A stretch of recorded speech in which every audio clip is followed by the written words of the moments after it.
Jay. How you doing? Good, man. How are you? Good. How's it going? Let's talk about teams, obviously. It seems like a renewed commitment, obviously a lot more focus on it during the practices that we're seeing. From your perspective, do you feel like that's paying off? I do. I think there's a big difference in approach this year, and a lot of that being in terms of attitude, mindset. Want guys that want to be on special teams, that have the desire to play on special teams and help the team as a whole. And I think that's just being positive, bringing energy, been a huge difference. It also looks like they got some starters out there as far as that goes. I mean, does that make a big difference as far as the importance that the head coach is putting on it? 100%. We talk about, our best players being our best leaders, and this kind of goes hand in hand with that. Special teams isn't always the shiniest, coolest thing, and obviously there's a time and a place to have your top guys out there, and there's special teams plays that are probably more important than others sometimes, and coaches decide that. But punt, kickoff, those are two big special teams plays and can, over the course of a game, change the outcome. So, how much kind of did you have your eye on a situation like this year when you decided to come here? It seems like a lot of things are aligning for this team. Yeah, man.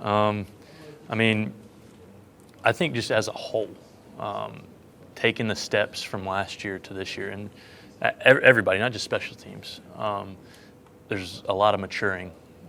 Relationships are growing, brotherhood's growing, all that stuff, and I think it all goes hand in hand to having a good special teams as well.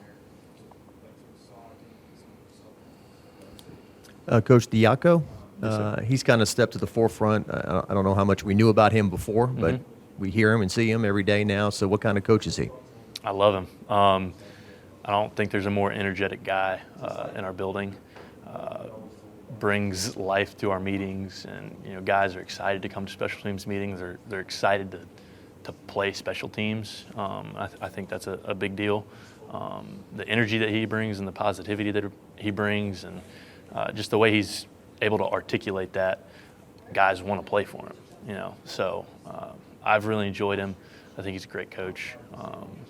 Super fun to be around, and there's kind of, like I said, positive. It's very positive.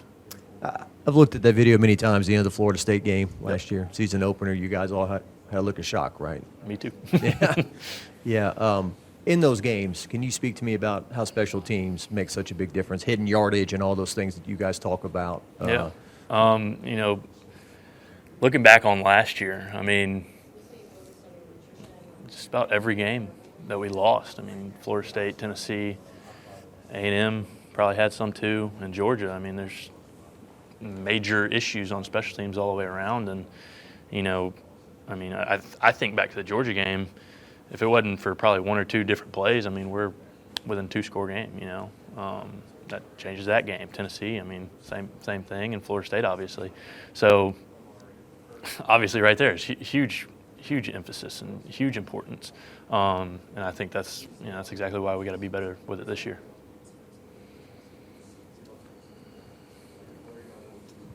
Aaron Anderson's a new face on this team. What have you kind of seen from him on the return game?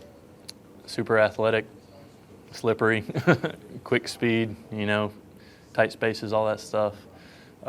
He's on my SWAT team, and I think he's done a really good job at kind of acclimating here, settling in. Great teammate, good person, all that. You kind of elaborate on that, because he looks like a guy who's going to have a role in a lot of different spots. What kind of guy is he as far as being dependable? And So Coach Kelly has a lot of stuff that he asks us to do on a daily basis. We have wellness questionnaires, and we take supplements. You name it, we do it. You probably heard about it. But dude shows up on time. That's like the price of admission. Just doing these small things right. Guy you can talk to, go up to in the locker room, have a conversation with. How you doing, man? How's your day going? Being able to punt to him during practice. We've talked about reading punts. Ball turns over, probably going to drive you back a little farther. ball doesn't turn over and it's just spinning with the tail kind of dragging. That ball's probably going to go away from you. Stuff like that. Wants to learn. He wants to be a good returner. He wants to be a good player for us. So I think he has a desire to just be great. So Specialists have a unique ability to see the team differently than the team sometimes sees them. How do you see this team? maturing. We're not where we need to be yet. I think the progression we've made from day one to now is great. Got to keep doing that, keep making improvements, keep taking steps. I think leadership is a big thing for us as a whole. There's still some question marks there, and I think it's helping itself along the way. It's showing itself, but it's got to continue to get better. And I think that kind of happens naturally throughout camp. Same way with our team getting our identity. The leadership. When it needs to be shown, it's going to be shown. And that's how it's going to happen naturally, I guess. So. How does the continuity between long snapper, you at punter, and then place kicker from a year ago till now make you guys that much better? I think all three of us, we were relatively good friends last year. Our relationship is a million miles since then. I think we started hitting field goal operations back in May or June together. I think by July we were in midseason form, and we didn't have that the year before. Didn't do that year before. We should have, but I think that kind of comes with growing relationships and kind of building trust and how good do you really want to be, and I think that also has a lack of kind of leadership from me. I definitely we could have done that. So I kind of felt compelled that we need to get out there and kind of get a head start, and our relationship from that I think is great. It's growing, doing good. This will be a career first for me, but the deep snapper. Yeah. Rarely do you see him down making the tackle as well, but Yeah. he's that kind of guy, I guess. What do you see in Slade, right? Yep. That kind of sets him apart. Yeah. I think he's a guy. That dude likes attention, and he wants to be on a play. He wants to help the team. All jokes aside, obviously he's a terrific long snapper.